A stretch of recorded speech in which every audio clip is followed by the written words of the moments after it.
মানুষকে বোঝাতে হবে। কি বোঝাবেন? শুধু একটা কথা বুঝান যে ভাই সরোয়ার ভাইকে তো আমরা বারবার দেখেছি।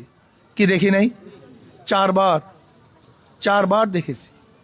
এমপি, হুইপ এবং মেয়র, তিনি কি করেছেন কি করেন না সব আমরা জানি।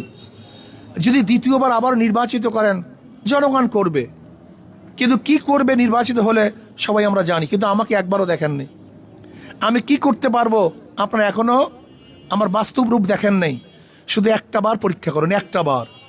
যদি আমি ফেল করি, 4 বার আপনার কাছে আসবো না, দ্বিতীয়বার কোনো দিন আর আপনাদের কাছে ভোট নেওয়ার জন্য আসবো না, দ্বিতীয়বার আসবো না। শুধু একটা বার পরীক্ষা করুন। তবে আমি শুধু একটা ওয়াদা দেব, যদি আল্লাহ পাক আমাকে কবুল করেন, এই কনস্টিটিউশনের মধ্যে কোনো মিথ্যা মামলা আশা করি হবে না, হতে দেব না ইনশাআল্লাহ। কারোর বাড়িঘর ছেড়ে পালিয়ে থাকতে হবে না ইনশাআল্লাহ। কোনো স্ত্রী তার স্বামীকে দেখবে না, এটা হবে না। কোনো মায়ের বুক খালি হবে, আশা করি ইনশাআল্লাহ এটা হবে না।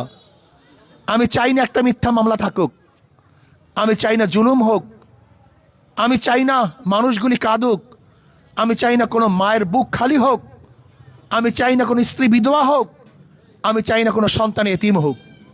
আমরা মিলেমিশে থাকতে চাই।